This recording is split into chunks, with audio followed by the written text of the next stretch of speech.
तीन आयुओं के दो पदों का अंतरकाल नहीं है ना, नरक आयु छोड़ के, मनुष्य, तिर्यंच और देव। साधन सम्यक में नरक आयु का बात नहीं होता है। शेष साता आदि प्रकृतियों के भुजगार और अल्पतर पद का जगन्य अंतर एक समय है और उत्कृष्ट अंतर अंतर्मूर्त है। तो शेष साता प्रकृति हुई 53 और 3 56, तो 56 यानी हो गई 5, 45 प्रकृति शेष बची। 45 शेष 45 साता आदि प्रकृतियों के भुजगार और अल्पतर पद का जगन्य अंतर एक समय। तो साता आदि में तो उन्होंने जो 12 दी थी वीणाविन जी, यहाँ पूरी आ जाएंगी शेष में। साता आदि तो 12 थी, यहाँ पूरी लेंगे 45। 56 के अतिरिक्त एक जगन्य जितने अंतर एक समय और उत्कृष्ट अंतर। ये सारी वही। प्रतिपक्षी बची हैं, 45 जो है सब प्रतिपक्षी हैं।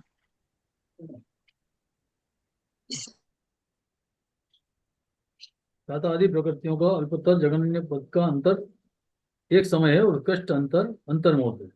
तो भुजगार और अल्पतर का तो हो गया, दो भुजगार के बीच में एक अवस्थित, दो अल्पतर के बीच में एक अवस्थित, और उत्कृष्ट अंतर अंतर्मूर्त है। तो दो भुजगार के बीच में अवस्थित अंतर्मूर्त के लिए हुआ, वैसे ही दो अल्पतर के बीच में अवस्थित अंतर्मूर्त के लिए। अवस्थित पद का अंतर जगन्य अंतर एक समय है और उत्कृष्ट अंतर 2 समय है, यानी अवस्थित से भुजगार या अल्पतर हुआ एक समय के लिए और फिर अवस्थित। वैसे उत्कृष्ट में अवस्थित से 2 बार भुजगार हुआ फिर अवस्थित हुआ, या 2 बार अल्पतर फिर अवस्थित, ये 2 समय।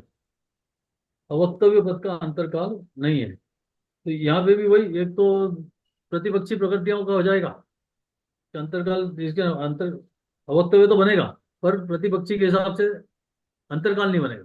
गुणस्थान का काल ही अति अल्प, पुनः बंद होने के लिए अवसर नहीं रहेगा।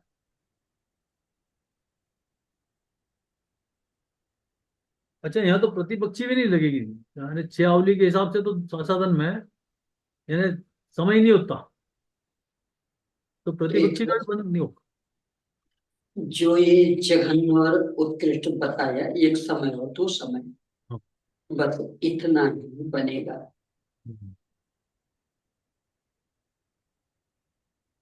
सम्यक मिथ्या दृष्टि, सम्यक मिथ्या दृष्टि जीवों में साता वेदनी, असाता वेदनी, 4 9 कषाय और स्थिर आदि 3 युगल, यानी स्थिर, स्थिर अस्थिर, शुभ अशुभ और सुभग दुर्भग।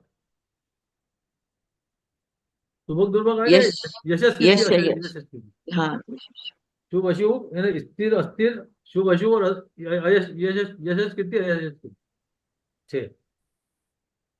तो 1 2 4 6 12 प्रकृति हुई है। 3 युगल का भंग ओग के समान, 340 पेज में।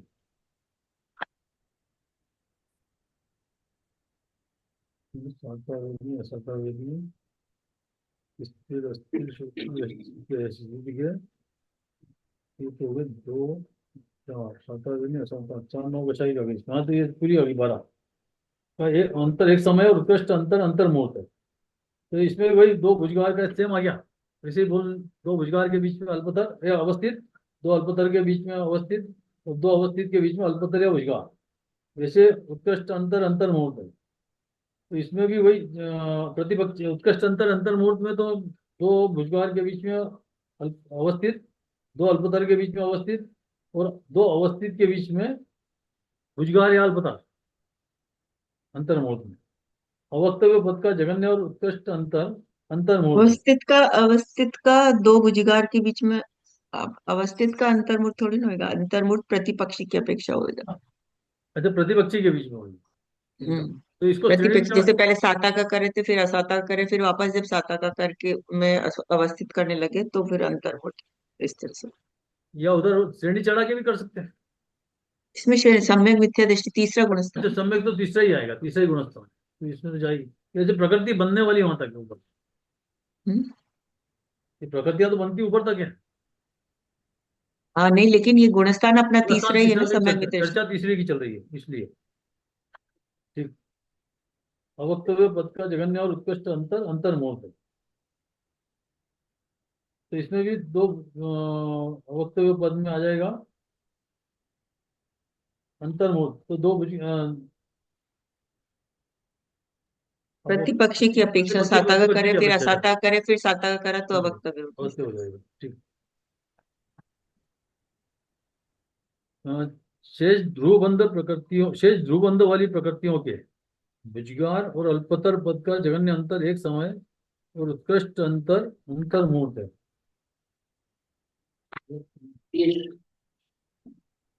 इसमें आ जाएगी 2 4 6 10 74 बनती है, इसमें से 12 आ गई, 62 बची बाकी। 12 25 62। इसमें क्या बोल रहे हैं, ये शेष ध्रुवबंध वाली प्रकृतियों के, ध्रुवबंध वाली प्रकृति शेष। वो तो सारी ध्रुवबंदी है बाकी अच्छा, की। सारी ध्रुवबंदी आएगी 62 64 है, 72 है, 74 है ना, 62 प्रकृति बची शेष। ध्रुव बंधों वाली प्रकृतियों के भुजगार और अल्पतर पद का जघन्य अंतर एक समय, उत्कृष्ट अंतर अंतर हो। अवस्थित पद का जघन्य अंतर एक समय और उत्कृष्ट अंतर 2 समय। तो अवस्थित पद का तो वही एक भुजगार या अवस्थित भुजगार और अवस्थित, वैसे ही 2 समय में अवस्थित, 2 समय के लिए भुजगार, 2 भुजगार और एक अवस्थित, ये तो हो गया 62 प्रकृति का। बिंदु क्रमांक 763, संगी चलिए जीवों का। आगे ममता भाभी की। बिंदु 763, संगी जीवों का भंग पंचेंद्रिय पर्याप्त जीवों के समान है। आपका ये और है का कुछ समझ में ही नहीं आता।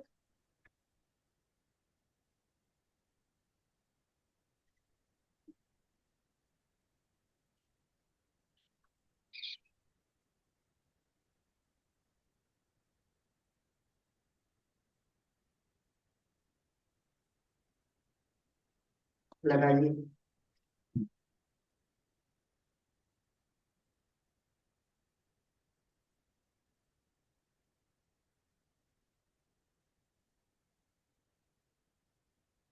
क्या हुआ?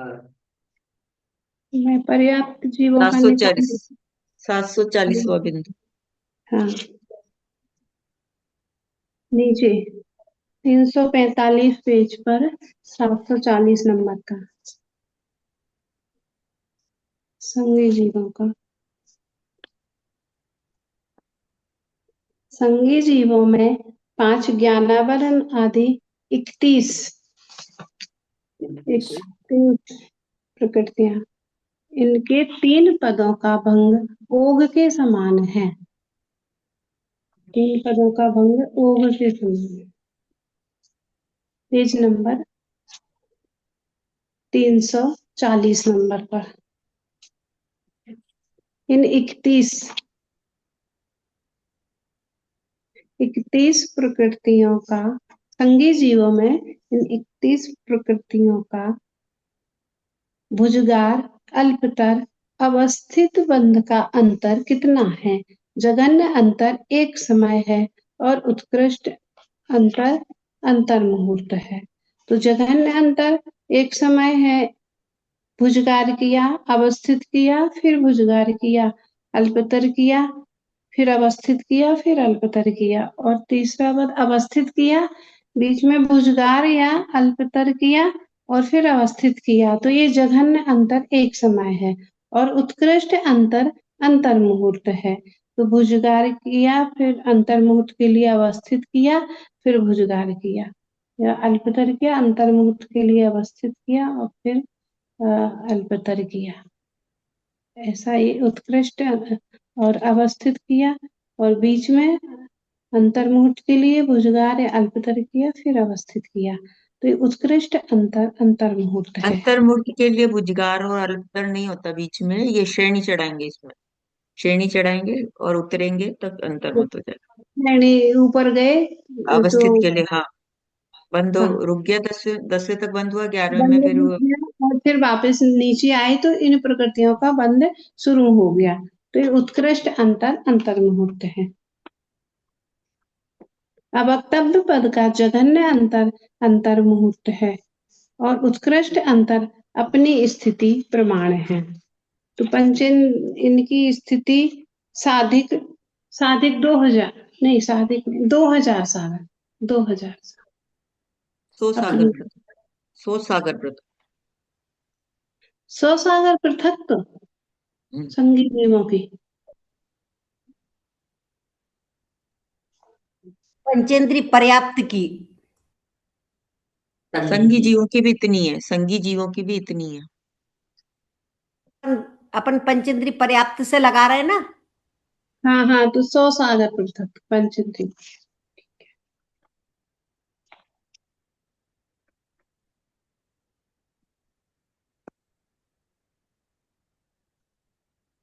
असंग पंचेंद्री असंगी जीवों में ध्रुवबंध वाली प्रकृतियों की भुजगार और अल्पतर पद का जघन्य अंतर एक समय है। संगी का अभी और आगे बढ़ाना पड़ेगा नहीं। अच्छा इसको केवल 31 का हुआ। हाँ 31 का होगा। और 346 पेज पे। नहीं 31 प्रकृतियों का हुआ।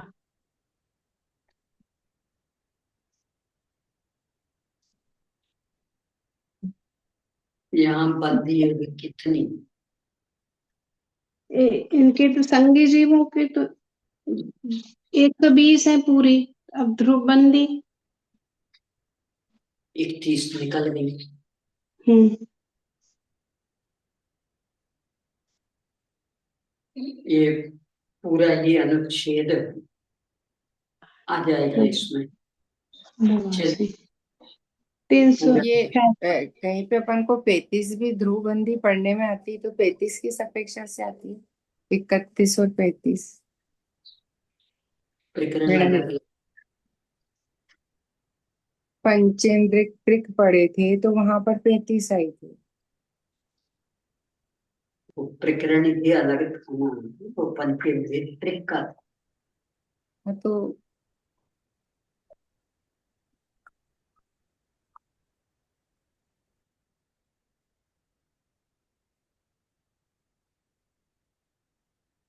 प्रकरण के अनुसार बंदी बदलती रहती है।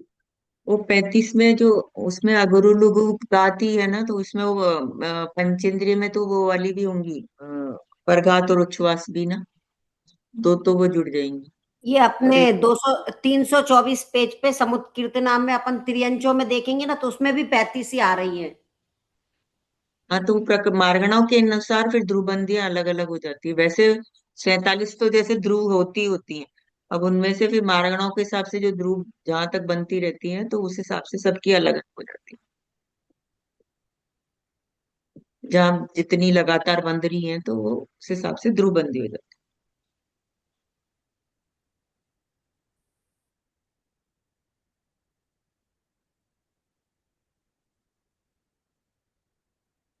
स्त्यान वृद्धि 3 मिथ्यात्व और अनंतानुबंधी 4 ये 8 इनके 3 पदों का भंग ओग के समान है।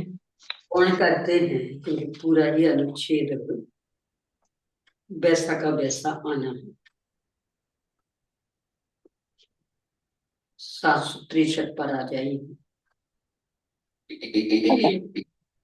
असंगी जीव असंगी जीवों में ध्रुवबंध वाली प्रकृतियों के भुजगार और अल्पतर पद का जघन्य अंतर एक समय है। तो असंगी जीवों में 117 प्रकृतियां बंधती हैं और ध्रुवबंध वाली प्रकृतियां असंगी जीवों में है। 47, इसमें 47 की 47 पूरे। पूरी पूरी की पूरी। हाँ, जो 47 ध्रुव बनती है वो सारी आती हाँ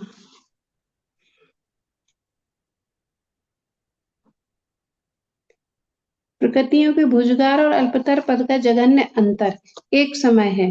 भुजगार और अल्पतर, पहले भुजगार किया, फिर बीच में अवस्थित किया, फिर भुजगार किया, और पहले अल्पतर किया, फिर अवस्थित किया, फिर अल्पतर किया। तो ये जघन्य अंतर एक समय है। और उत्कृष्ट अंतर अंतर मुहूर्त है। तो इनमें भुजगार एक समय के लिए भुजगार या अल्पतर किया बीच अंतर मुहूर्त के लिए, जघन्य अंतर हो गया। जघन्य अंतर के बाद उत्कृष्ट अंतर अंतर मुहूर्त है। तो अंतर मुहूर्त के लिए अवस्थित किया, भुजगार किया, फिर अंतर मुहूर्त के लिए अवस्थित किया, फिर भुजगार किया। अल्पतर किया, फिर अंतर मुहूर्त के लिए अवस्थित किया, फिर अल्पतर किया। तो ये उत्कृष्ट अंतर अंतर मुहूर्त है। अवस्थित पद का जघन्य अंतर एक समय है और उत्कृष्ट अंतर 3 समय है। तो पहले अवस्थित किया, फिर एक समय के लिए भुजगार या अल्पतर किया, तो ये जघन्य अंतर एक समय, और फिर अवस्थित किया। और उत्कृष्ट अंतर में अवस्थित किया, फिर 3 समय के लिए भुजगार या 3 समय के लिए अल्पतर किया और फिर अवस्थित किया। तो ये 3 उत्कृष्ट अंतर 3 समय। 3 समय का 3 ये समय के लिए तो 2 पर्याय लेंगे ना। तो हाँ, 2 स्वस्थान वाले और एक फिर जो उसमें औदारिक में एक वो वाला एक समय, वो औदारिक वाला, औदारिक मिश्र वाला एक समय। तो 3 समय। नहीं, 2 तो स्वस्थान में और एक जहां पे जा रहे हैं वहां का, ऐसे 3 समय बन जाएंगे। तो 2 तो स्वस्थान के और एक जिस पर्याय में जहां जा रहे हैं एक वो वाला हो जाएगा। तो 3 समय हो जाएंगे।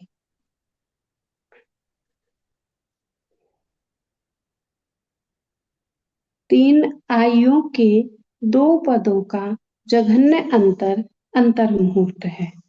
तो 2 पद 3 आयु, तो 3 आयु में इसमें 3 आयु में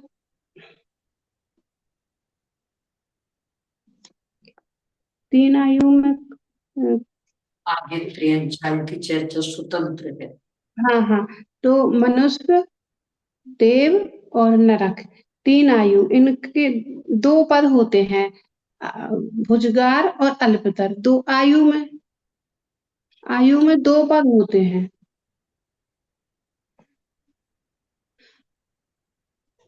अल्पतर और अवक्तव्य। ये 2 पद होते आयु में। तो इनके 2 पदों का जघन्य अंतर अंतर मुहूर्त है। 2 में से पहले कौन सा? अल्पतर नहीं, अवक्तव्य पहले, अवक्तव्य और दूसरा अल्पतर। उत्कृष्ट अंतर साधिक एक पूर्व कोटि है। कैसे बनेगा ये बताइए। अंतर मुहूर्त 7वें 8वें अपकर्ष काल में बीच में। और उत्कृष्ट अंतर साधिक एक पूर्व कोटि है। तो ये साधिक नहीं, वो तिर्यंच का पढ़ लिया आपने, उससे ऊपर का अच्छा, पढ़िए। एक पूर्व कोटि का एक कुछ कम। पूर्व कोटि का कुछ कम त्रिभाग प्रमाण है। एक पूर्व कोटि का कुछ कम त्रिभाग प्रमाण है। तो पहला अपकर्ष काल और अंत का 8वां अपकर्ष काल और बीच का एक पूर्व कोटि का कुछ त्रिभाग। त्रियंच आयु के 2 पदों का जघन्य अंतर अंतर मुहूर्त है और उत्कृष्ट अंतर साधिक एक पूर्व कोटि है। तो त्रियंच आयु में भी 2 पदों का जघन्य अंतर, वो 7वें और 8वें अंतिम जो 7वां 8वां अंतिम अपकर्ष काल है उस समय का और जघन्य अंतर मुहूर्त बनेगा। और उत्कृष्ट अंतर साधिक एक पूर्व कोटि है। तो पहले अपकर्ष काल, फिर बीच के जो 6 अपकर्ष काल है उसमें साधिक एक पूर्व कोटि और अंतिम अपकर्ष। 2 भाव की अपेक्षा बनाइए। अच्छा, तो ये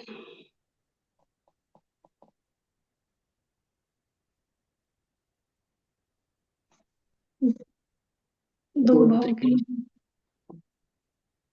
जी दीदी जी।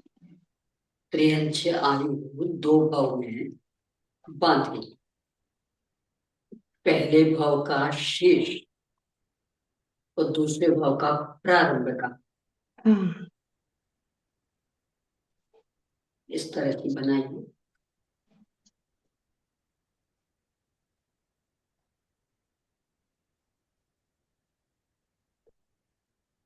तो पहले जहां पर है उसका अंतिम अपकर्ष काल और दूसरे भाव का वो पहले। उत्कृष्ट बनाना। दीदी जी आप बता दीजिए। पिछला भाव ये पूर्व कोटि का है, उसके पहले ही अपकर्ष काल में त्रियंच आयु का बंद हो गया, तो अब शेष जो त्रिभाग बचा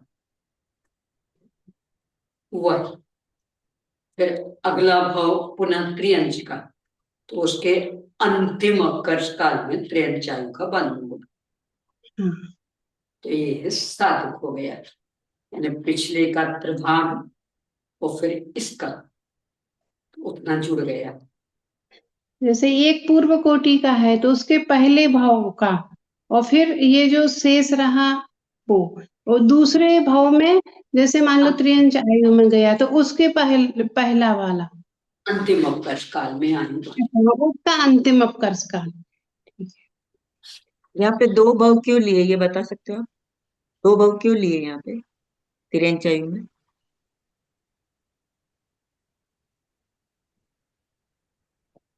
और उनमें सब में एक एक भाव ही क्यों लिया? थोड़ा सा विचार कीजिए,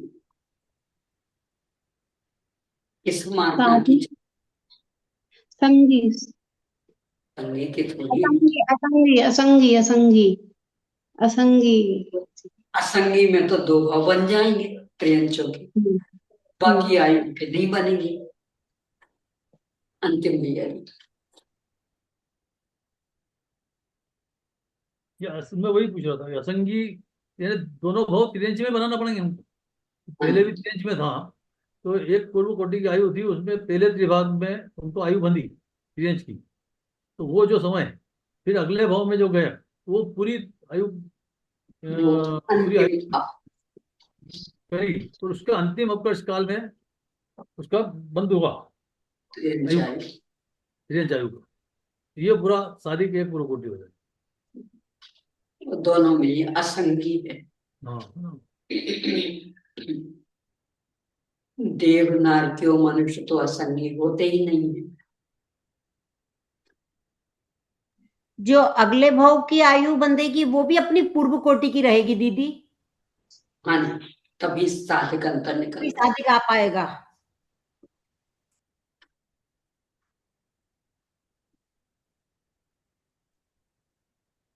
हाँ जी आगे।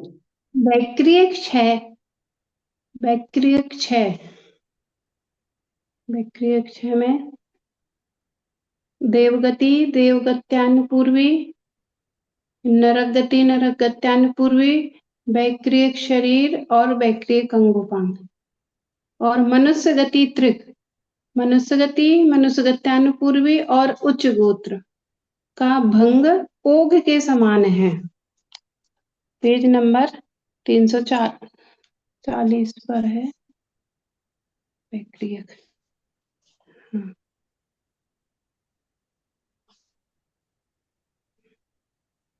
सबसे लास्ट लाइन 340 पे देखिए। हाँ, वैक्रिय क्षय और मनुष्य त्रिक, इनके वैक्रिय क्षय का पहले, वैक्रिय क्षय के 3 पदों का जघन्य अंतर एक समय है, तो ये तो एक समय आसानी से बन जाएगा।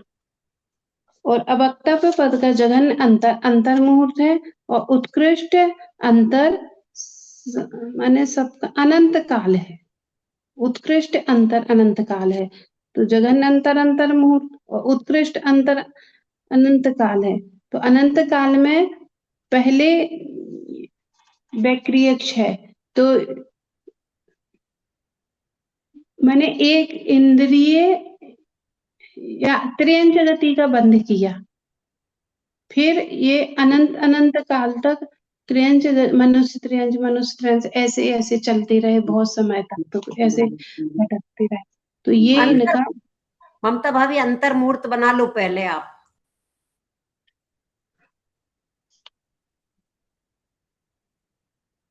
अब वक्तव्य पद का जघन्य अंतर मुहूर्त है। तो ये तो अंतर मुहूर्त तो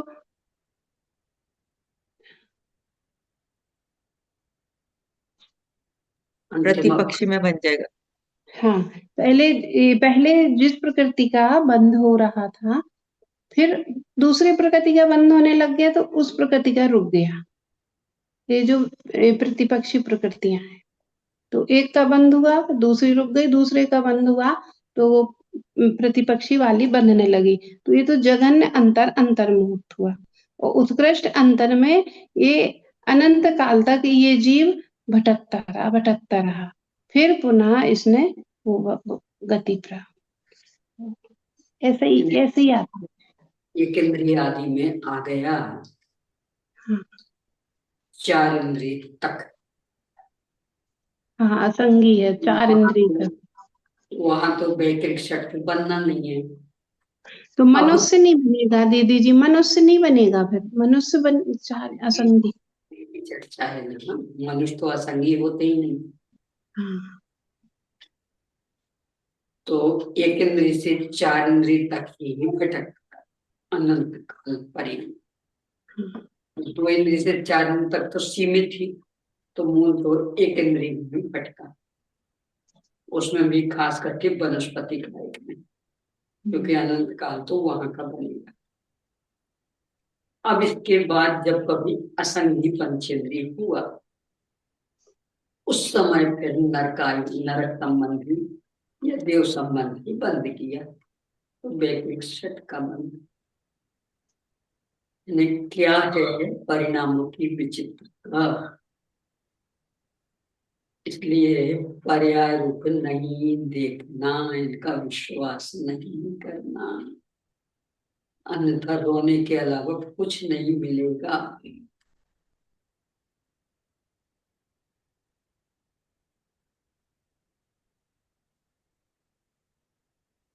हाँ जी, अब मनुष्य गति त्रिक, तो ये 341 पेज पर है। भैया जी कुछ कह रहे हैं भैया जी।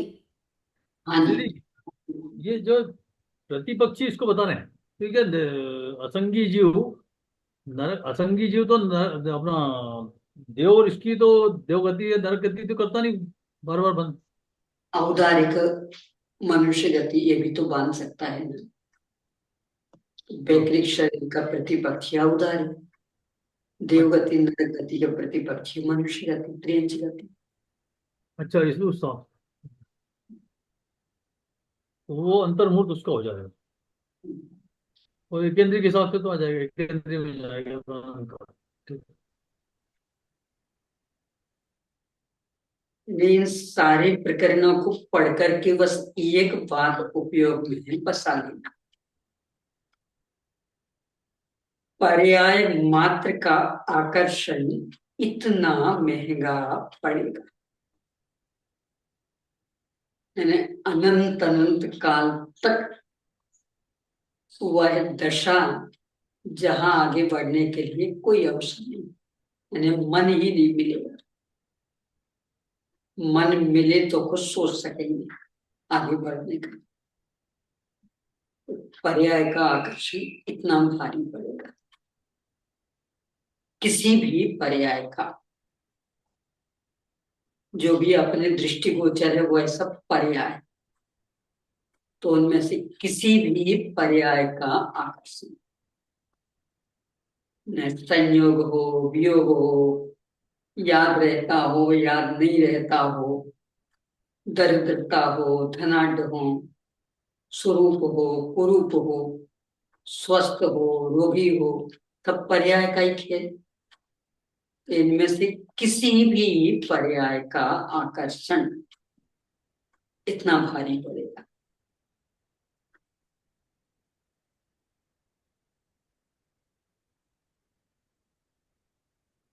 हाँ जी, अंतिम भी है। दीदी पर्याय का आकर्षण मतलब क्या है? जैसे मैं मनुष्य, हाँ तो जैसे जानवर के प्रति प्रेम आता है तो वो भी आकर्षण हो गया उसका। हाँ जी। जैसे आजकल घरों में कुत्ता बिल्ली पालते हैं। मनुष्य कितने दिन का है? हाँ, उसको 50 साल। फिर इसलिए मैं मनुष्य ये आकर्षण भी पर्याय का। हाँ। ये तो एक छोटा सा मुक्काम स्थल है। हम्म। मैं इस रूप थोड़े। और नहीं, घरों इसके में जैसे अभी अपने घरों में आजकल बागवानी का बहुत काम चालू हो गया है, तो उसमें भी आकर्षण ही हो गया उसका। उसका भी, तो यानी वनस्पति का ही नहीं किसी भी पर्याय का आकर्षण भारी पड़ेगा। है। क्योंकि पर्याय मतलब ही मूल एक समय की तो इससे बचता कैसे? कदर। वर्तमान अवस्था में बचता कैसे अपन ने? इन चीजों से कैसे बचे? इसके लिए तो ये सब पढ़ रहे हैं हम्म। कि ये परिवर्तन बार बार अपन उपयोग में ले तो बैठ जाती है बात। हम्म। और अपने जीवन में परिवर्तन स्पष्ट तो दिख रहा है। यानी जब से अपन ने होश संभाली तब से अभी तक का विचार करें। शरीर एक सा रहा, नहीं। संयोग एक से रहे, निंदक प्रशंसक एक से रहे, धनी गरीब पना एक सा रहा, निरोग रोगी एक से रहे, बुद्धि मूर्ख एक से रहे। ने क्या रहा एक साथ? इस छोटे से जीवन में भी विचार करें तो जब इसमें भी कुछ भी एक सा नहीं रहा। अभी दूसरों का छोड़ दे, मात्र अपने ही इस परिकर के संदर्भ में क्या रहा एक साथ?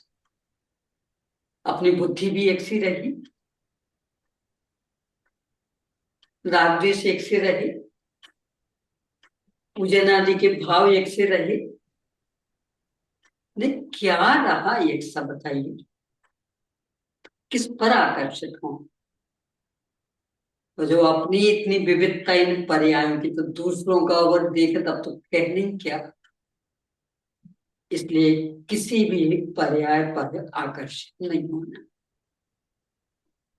अन्यथा आकर्षण का फल ने मन का दुरुपयोग हुआ। ये मन हिताहित का विवेक करने के लिए मिला था और अपन अहित के मार्ग पर दौड़ गए तो नहीं मिलेगा मन। और कितना अनंत काल तक तो मन के बिना कभी आगे बढ़ना संभव नहीं। ये बहुत गहराई से विचार कर, जो जिन वाणी और न धरत हैं, सैनी हो के असैनी है।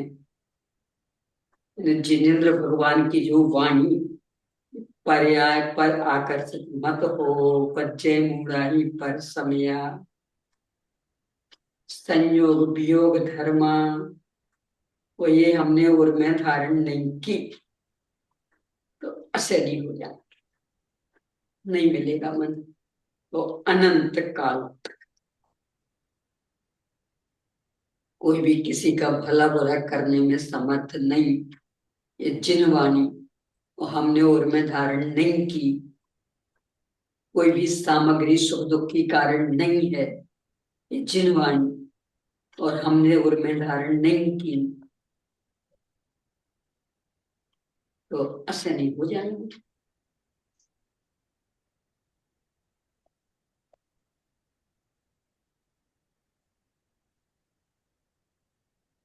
कोई भी स्थायी निंदक प्रशंसक नहीं होता, तो हमने इसे उर में स्वीकार नहीं किया।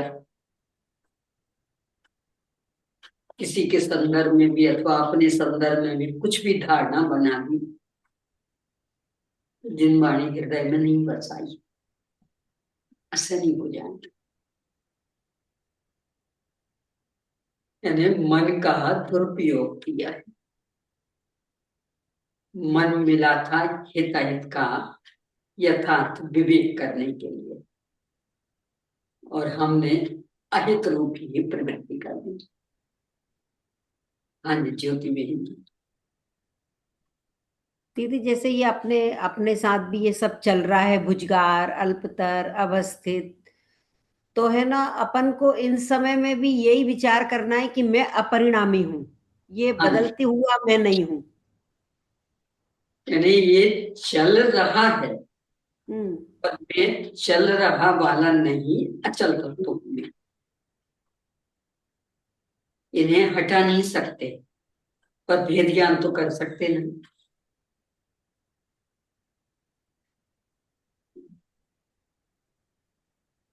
तो निरंतर अपने को अचल, शाश्वत, ध्रुव देखें। और जिनेन्द्र भगवान ने जो वस्तु स्वातंत्र बताया, उसको हृदय में निरंतर बसाए रहें।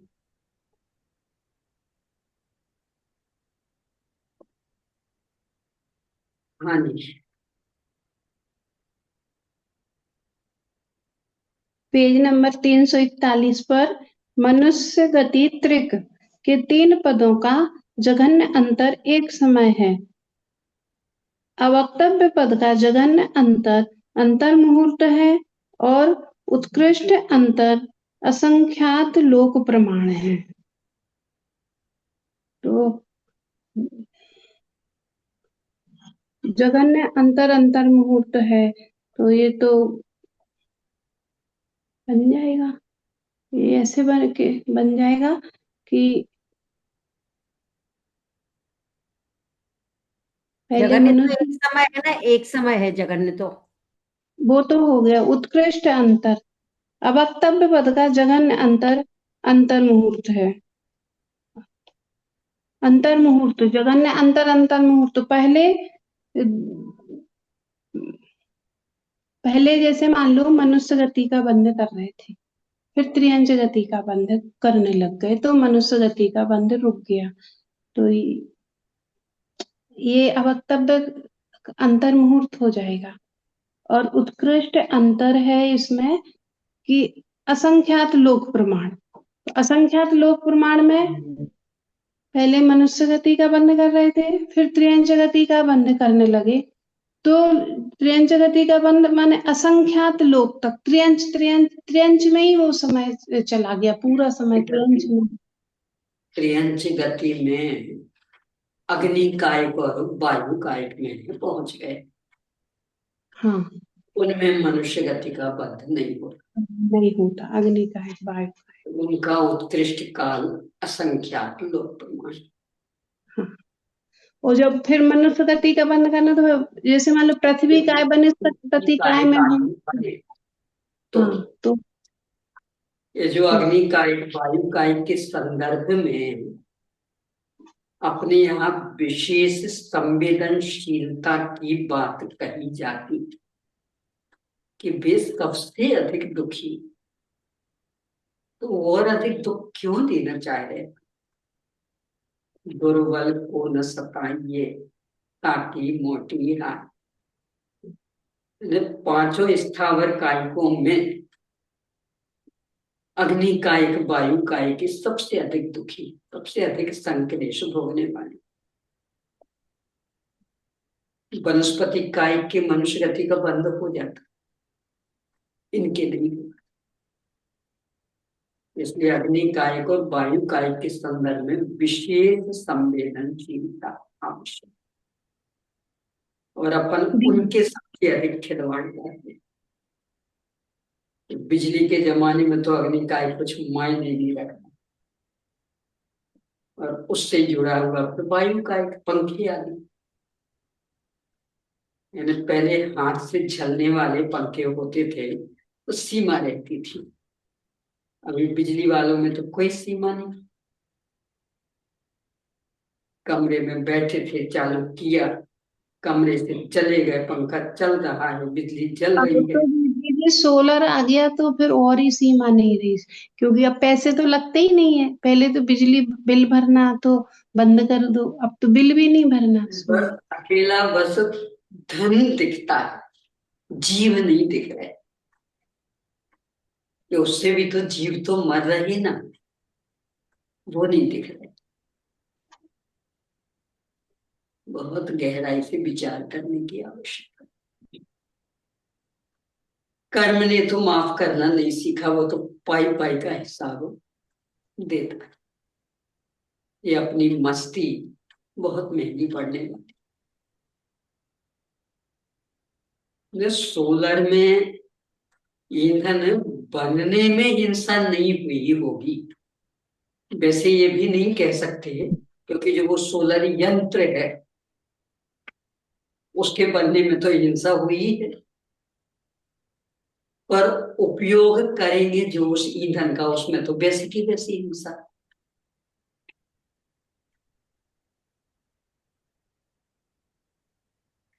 दीदी जी, ये जैसे जीव जीव समाप्त हुआ, न किसी का देह विलय हुआ, और 10:30 बजे दाह संस्कार हुआ और 4 बजे उठावना, तो ये क्या सही है? अब वो उन्होंने विद्युत यंत्र से दाह संस्कार किया होगा तो कर सकते। तो कर सकते। कर सकते मतलब हो वे अपनी सुविधा से। अब जैसे कहीं बाहर हुआ मरण, कोई भी उपचार आदि कराने के लिए ले गए थे, वहां मरण हो गया, विद्युत से दाह संस्कार हो गया, तो 3 दिन वहां थोड़ी बैठे रहेंगे ये लोग, अलग आना है वापस। नहीं, तो यही उदयपुर में रात को 11 बजे मरण हुआ, सुबह 10:30 बजे दाह संस्कार हो गया और 4 बजे शाम को उठावना। तो उनकी क्या परिस्थिति थी अपन कुछ नहीं कह सकते, कोई मजबूरी होगी, क्योंकि उदयपुर में भी तो उपचार आदि के लिए आ सकते हैं ना। यानी जब तक समग्र परिस्थिति का अपने को ज्ञान नहीं है तब तक कुछ भी नहीं कर सकते क्या कारण बना, क्योंकि सामान्य से तो व्यक्ति ऐसा नहीं करता, तीसरे दिन ही उठावना करता। अब विशिष्ट परिस्थिति, मान लो कोई विवाह का पहले से प्रसंग बन रहा हो, सारी तैयारी हो गई, कार्ड बट गए, मतलब कुछ भी हो सकता है, गिरस्त तो गिरस्त, अचानक ही समस्या आ गई तो फिर कर लेते उठावना और सूतक समाप्त कर देते। यानी सामने वाले की क्या परिस्थिति रही, जब तक सर्वांग ज्ञान नहीं हो तब तक कुछ नहीं कह सकते, क्योंकि सामान्य दशा में तो कोई ऐसा नहीं कर, कोई विशिष्ट परिस्थिति रही हुई।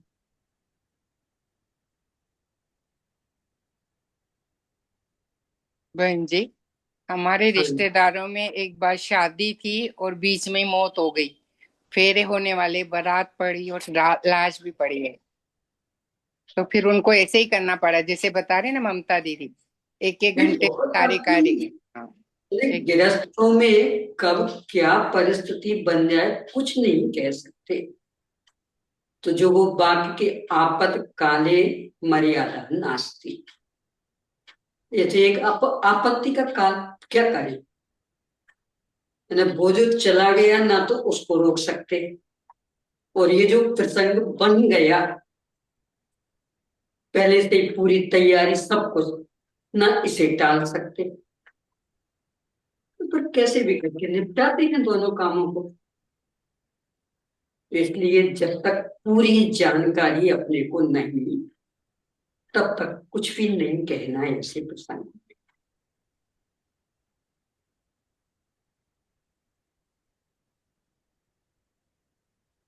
क्योंकि सामान्यतया व्यक्ति ऐसा नहीं करता है, अवश्य कोई ना कोई विशिष्ट परिस्थिति भी रही होगी।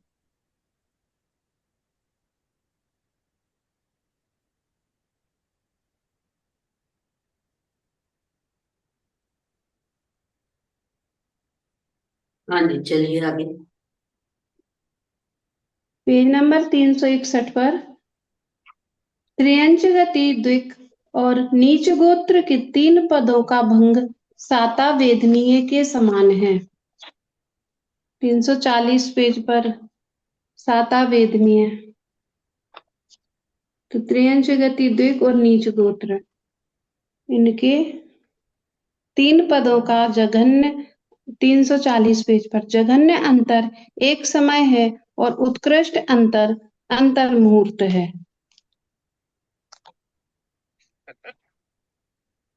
अवक्तव्य पद का जघन्य और उत्कृष्ट अंतर अंतर मुहूर्त है। ये प्रतिपक्षी प्रकृतियों के अनुसार ये बन जाएगा, उत्कृष्ट अंतर अंतर मुहूर्त। 361 पेज। अवक्तव्य, इधर अवक्तव्य का ये पहली लाइन है ना, त्रियंज गति का, इसका अवक्तव्य यहीं से पढ़ना ओक से। अच्छा, ठीक है। ये तो ओघ के समान। अवक्तव्य पद का भंग ओघ के समान ही लिखा है। तो त्रियंच त्रियंच गति द्विक और नीच गोत्र, इनके त्रियंच गति 341 पर जी, त्रियंच गति और त्रियंच गत्यानुपूर्वी, इनका अवक्तव्य नीच पद गोत्र भी का साथ में ले लीजिए, अवक्तव्य नीच गोत्र भी साथ में ले लीजिए इसमें। ठीक है, नीच गोत्र, इन 3 के अवक्तव्य पद का जघन्य अंतर अंतर मुहूर्त है और उत्कृष्ट अंतर असंख्यात लोक है। असंख्यात लोक वैसा ही कि जैसे त्रियंच आयु का बंद किया, फिर असंख्यात लोक। अभी जो ऐसे कहा था संख्यात लोक में कि जैसे मनुष्य गति का बंद कर रहे थे, फिर त्रियंच गति का बंद करने लगे, फिर त्रियंच रुके, फिर मनुष्य गति का शुरू हो, फिर मनुष्य गति का रुके, त्रियंच गति का शुरू हो, तब वक्तव्य बनेगा। तो ये असंख्यात लोक में है, अग्नि का एक, वायु का एक का पूरा काल व्यतीत हुआ। प्रतीत हो गया। अब पेज नंबर 361 पर शेष प्रकृतियों का भंग साता वेदन नहीं, औदारिक शरीर, औदारिक शरीर। औदारिक शरीर के औदारिक शरीर के 3 पदों का भंग साता वेदनीय के समान है। तो औदारिक शरीर का ये 340 पेज पर औदारिक शरीर के 3 पदों का जघन्य अंतर एक समय है और उत्कृष्ट अंतर अंतर मुहूर्त है। ये भी प्रतिपक्षी प्रकृतियों के अनुसार बन जाएगा। और अवक्तव्य पद का भंग ओघ के समान है। तो इसी में ही अवक्तव्य पद का जघन्य और उत्कृष्ट अंतर अंतर शरीर मुहूर्त है। तब अभी आपने औदारिक शरीर का कहाँ से लगाया? साता वेदनीय के समान। नहीं, साता ये यहाँ से लगेगा अपने 341 पेज पे। औदारिक शरीर के 3 पदों का जघन्य अंतर एक समय और उत्कृष्ट अंतर साधिक नहीं नहीं, बना। अवक्तव्य का लगेगा यहाँ से और बाकी 3 पदों का तो सातावेदनी के समान ही लगेगा। वहां उन्होंने सातावेदनी के समान लिखा है ना। अच्छा, तो ये 301। अवक्तव्य का यहाँ से लगेगा, अवक्तव्य का। हाँ, अवक्तव्य का लगेगा। अवक्तव्य पद औदारिक शरीर के अवक्तव्य पद का जघन्य अंतर अंतर मुहूर्त है और उत्कृष्ट अंतर अनंत काल है। तो अनंत काल, उत्कृष्ट अंतर अनंत काल में कि पहले मैंने त्रियंच आयु का बंद किया और अनंत काल तक त्रियंच आयु में ही उनका पूरा समय बीत गया। तो ये फिर औदारिक शरीर का निकाल। औदारिक शरीर, हाँ, तो फिर मनुष्य और त्रियंच, मनुष्य और त्रियंच, ऐसा औदारिक शरीर का। भटकते रहे। उसके हाँ, पहले अनंत काल तक। शरीर का किया था, फिर रुक करके औदारिक शरीर का किया तो अवक्तव्य शुरू हुआ, फिर लगातार अनंत काल तक चलता रहा, केंद्र में पहुंच गए। अब इसके बाद जब पुनः असंज्ञ हुए और वैकृत का शुरू हुआ, फिर वैकृत का रुक के औदारिक का शुरू हुआ, तब अवक्तव्य का अंतर पूरा हुआ। शेष प्रकृतियों का भंग कितनी रही? साता वेदनी के समान है। अब शेष कितनी प्रकृतियां रही? असंख्य जीवों में 47 ध्रुवबंदी थी और 117 थी, तो अब शेष प्रकृतियां 53 बची। क्यों चर्चा 53 क्यों बचेंगी? 47, अच्छा, 3 50, हाँ, एक फिर तिरंज आयु 50 और एक 51, 9 फिर वैक्रिक 6 आदि 51, 9 60, फिर 3 तिरंज गति द्विक आदि तो 60 और 3 63 और एक औदारिक शरीर 64। तो 117 में से 64 निकालोगे तो कितनी बचेगी? हाँ, 53 बची। शेष 53 प्रकृतियां, 53 प्रकृतियों का भंग साता वेदनी के समान है। 340 पर शेष 53 प्रकृतियों का के 3 पदों का भंग जघन्य अंतर एक समय है और उत्कृष्ट अंतर अंतर्मुहूर्त है। अवक्तव्य पद का जघन्य और उत्कृष्ट अंतर अंतर्मुहूर्त है। आहारक जीवों का भंग मूलोग के समान है। आहारक जीवों का भंग पूरा का पूरा मूल विशेषता पढ़ लीजिए।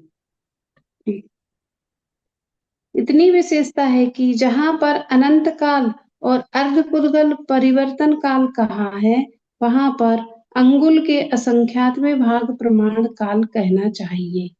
ये अंतर पड़ जाएगा।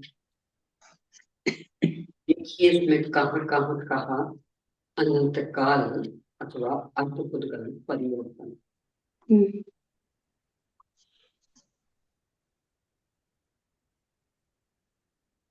ऊपर से क्रमशः देखिए। पहले तो 31 प्रकृतियों के संदर्भ में अर्धपुद्गल परिवर्तन अवक्तव्य का। हाँ, तो यहाँ यहाँ अर्धपुद्गल परिवर्तन है, तो यहाँ पर आएगा अंगुल के असंख्यातवें भाग प्रमाण अब ऐसे है। देखते हैं। फिर ये 8 में भी है अर्धपुद्गल परिवर्तन। उत्कृष्ट अंतर अर्धपुद्गल परिवर्तन है, तो यहाँ उत्कृष्ट अंतर अंगुल के असंख्यातवें भाग प्रमाण है। अब ऐसे देखते हैं। फिर ये अनंत काल 3 आयु में। इस पेज पर आ गया अब अनंत काल तक। अभी तो उस सबसे पर ही 340 पर नीचे।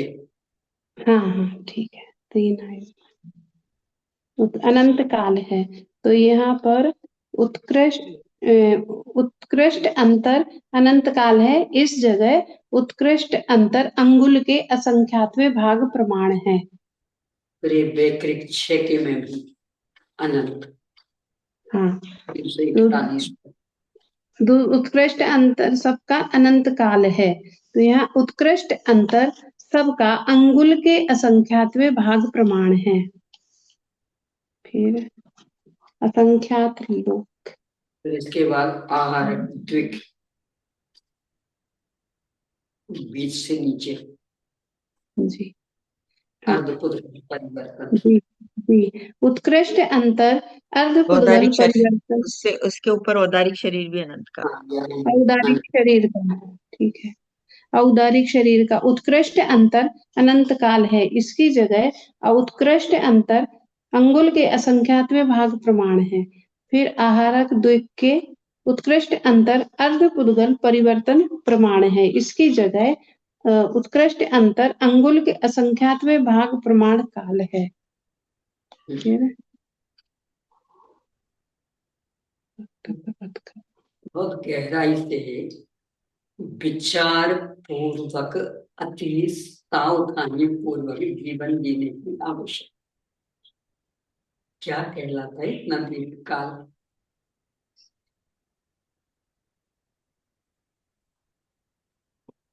चलिए अनाहारक। अनाहारक जीवों का भंग कार्मन काय योगी जीवों के समान कहना चाहिए। कार्मन काय योगी जीव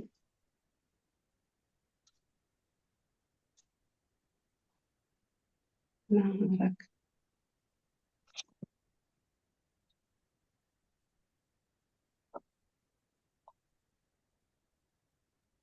349 पे 745 बिंदु के जस्ट ऊपर लाइन।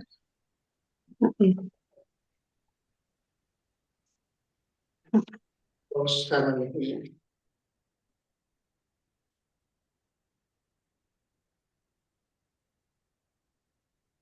349। 49 पेज पर 745 बिंदु। 744 की अंतिम पंक्ति। इसी प्रकार जी। कर्मण कायोगी। कारण अनाहारक अनाहारक जीवों हाँ जी। अनाहारक जीवों में सब प्रकृतियों के अवस्थित और अवक्तव्य पद का अंतरकाल नहीं है। क्योंकि यहाँ अंतरकाल तक नहीं। काल की 1 2 या 3 समय। हाँ, काल छोटा है इसलिए अंतरकाल नहीं है। बाकी भुजगार हो गया तो तर्क बन जाएगा एक समय 2 समय। इस इस प्रकार के प्रकार अनुगम की चर्चा अपनी संपन्न समाप्त। हो। बहुत अब टाइम लगा दीदी जी, इस वाले प्रकरण में बहुत टाइम लगा पढ़ने में अंतर। पर बहुत वैराग्य पोषक प्रकरण है। गंभीरतापूर्वक विचार करने, जितना आप इस पर विचार करेंगे, जीवन कितना सावधानी से जीना, प्रति समय कितने सजग रहना, अनासक्त वृत्ति कितनी अधिक रहे, इसका प्रेरक प्रकरण। और सब ओर से अनासक्त। विडंबना है कि प्रतिकूलताओं में तो विरक्ति बनी रहती, अनुकूलता के साथ ही जैसे अब बस अब तो हम ही हम, वो ये प्रकरण कहता अनुकूलता प्रतिकूलता कोई मायने नहीं रखती, ये सब ओर से विरक्त होकर सुख में मगन न फूले, दुख में कभी न घबराए, ये वृत्ति रही। चलिए अब अगला प्रकरण भंग विचय अनुगम। जहां से शुरू हुआ है भुजगार बंध प्ररूपणा का प्रकरण, वहां संकेत दिया था कि इतने इतने बिंदुओं से चर्चा करेंगे। उनमें से कितने की चर्चा हो गई ये देखिए 324 पृष्ठ पर।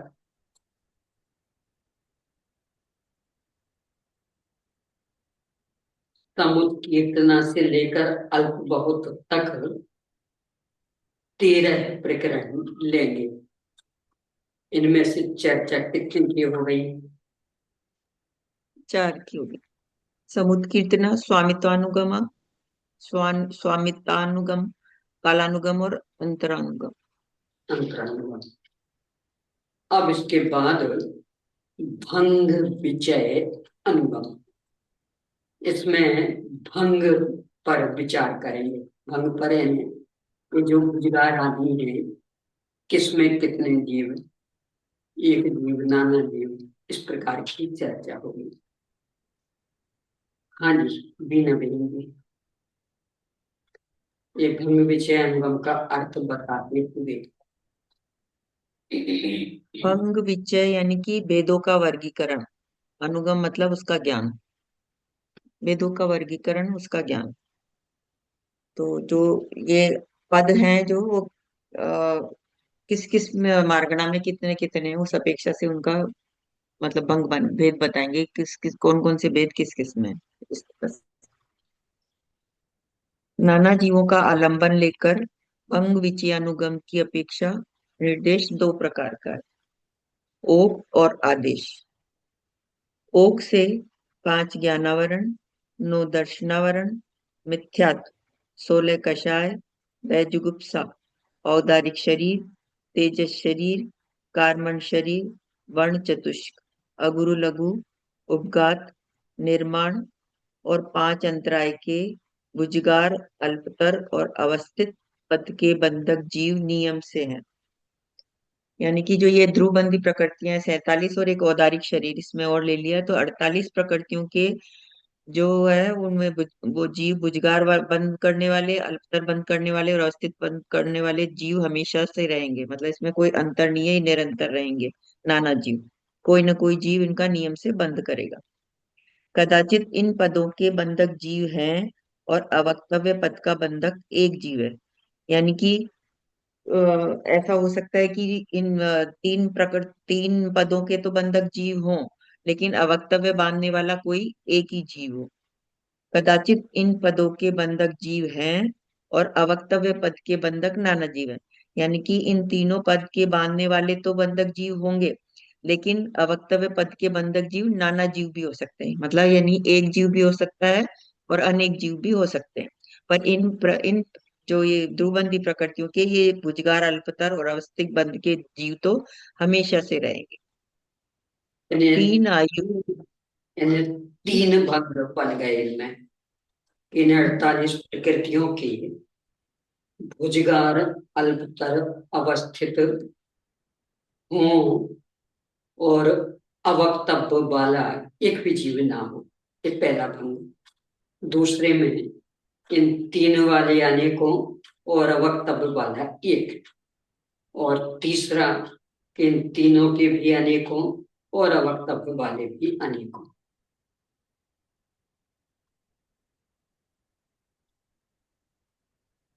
हाँ जी। तीन आयुओं के दो पद वाले जीव भजनीय है। तीन आयु मतलब तिर्यंच आयु को छोड़कर नरकायु, मनुष्यायु और देवायु, इनके दो पद यानी कि अल्पतर और अवक्तव्य पद, इनके जीव भजनीय है। मतलब यानी कि जरूरी नहीं है कि भजनीय का मतलब हो भी सकते हैं और नहीं भी हो सकते। मतलब तीन आयु को बांधने वाले जीव के इनके दो पदों वाले जीव हो भी सकते हैं और नहीं भी हो सकते। तिर्यंचायु के दो पद वाले जीव नियम से है, क्योंकि तिर्यंचायु में अनंत जीव हैं, तो वहां पे कोई ना कोई जीव तिर्यंचायु बांध सकता है, अल्पतर भी और अवक्तव्य भी। तो इस तरह से तिर्यंचायु के तो जीव नियम से है, लेकिन तीन आयु के वजनीय मतलब हो भी सकते हैं और नहीं भी हो सकते। वैकृक, क्षय, आरक, द्विक और तीर्थंकर प्रकृति के अवस्थित पद वाले जीव नियम से है। यानी कि जो वैकृक है यानी कि वही देवगति, देवगत्यानुपूर्वी, नरगति, नरगत्यानुपूर्वी, वैकृक शरीर, वैकृक अंगोपांग, इन छह के आरक द्विक के आरक शरीर और आरक अंगोपांग और तीर्थंकर प्रकृति के जीव अवस्थित पद वाले जीव नियम से हैं। यानी कि जो इन नौ प्रकृतियां हैं इनके बांधने वाले अवस्थित पद को बांधने वाले जीव तो हमेशा होंगे, लेकिन शेष पद वाले जीव नहीं है। मतलब अवस्थित पद वाले तो हमेशा रहेंगे, लेकिन जरूरी नहीं कि उसमें से उस टाइम कोई भी जीव ऐसा भी हो सकता है कि वो भुजगार ना कर रहा हो, और या ऐसा भी हो सकता है कि वो अल्पतर ना कर रहा हो। तो इस तरह से वो शेष पद वाले जीव भजनीय है। यानी कि भुजगार, अल्पतर और अवक्तव्य पद वाले जरूरी नहीं कि हो भी सकते हैं और नहीं भी हो सकते हैं। और तीन आयुओं का जो बताया ना दीदी, जिसमें 24 मूर्त का अंतर पड़ता है, अगर हाँ जी। नाना जीवों की अपेक्षा 24 मूर्त के अंदर फिर वो तीन मतलब कोई भी आयु बांध सकते हैं, उनमें 24 मूर्त का अंतर पड़ता है। और इनमें तो मतलब ये अवस्थित पद वाले तो रहेंगे हमेशा, लेकिन जरूरी नहीं है कि भुजगार उस टाइम कोई भी जीव भुजगार करे। मतलब एक भी जीव ऐसा हो सकता है कि एक भी जीव भुजगार ना करे, या कुछ टाइम ऐसा भी हो सकता है कि जब एक भी जीव अल्पतर नहीं करे या एक भी जीव अवक्तव्य न करे। शेष सब प्रकृतियों के शेष बची अपने पास, जैसे 48 ऊपर आ गई, फिर ये चार आयु दे दी और नौ ये दे दी, तो 48 और चार 52 और नौ 61, तो शेष बची 59 यानी कि 59। इन प्रकृतियों के भुजगार, अल्पतर, अवस्थित और अवक्तव्य पद वाले जीव नियम से है। इसमें प्रतिपक्षी प्रकृतियां भी आ गई हैं, इसलिए अवक्तव्य पद भी हम बांधने वाले हमेशा से ही रहेंगे प्रतिपक्षी प्रकृतियों को बांधने की अपेक्षा। यानी कि इस इन 59 प्रकृतियों में चारों पद के जीव नियम से है। इस प्रकार ओक के समान सामान्य तिर्यंच, काय योगी, औदारिक काय योगी, नपुंसक वेदी, क्रोधादि चार कषाय वाले, मत्य ज्ञानी, क्षुतक ज्ञानी, असंयत, अचक्षुदर्शनी, तीन लेश्या वाले, भव्य, अभव्य, मिथ्या दृष्टि, असंगी और आरक जीवों के जानना चाहिए। यानी कि जो अनंत संख्या वाली मार्गणाएं हैं ये सारी, उनमें ये सारे जो अभी ऊपर बताए भंग वो उसी प्रकार लग जाए। कितनी मार्गणाएं आ गई इसमें?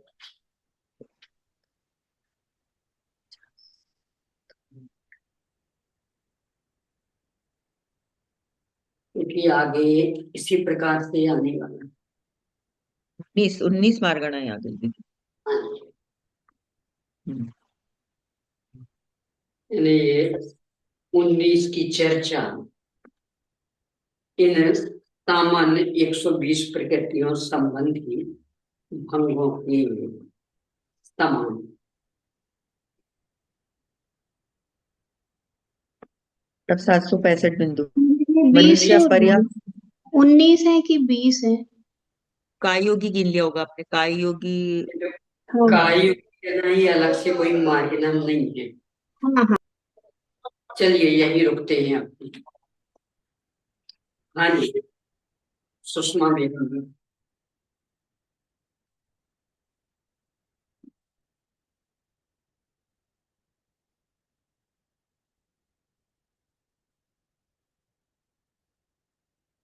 चलिए स्नेहलता बेगम जी।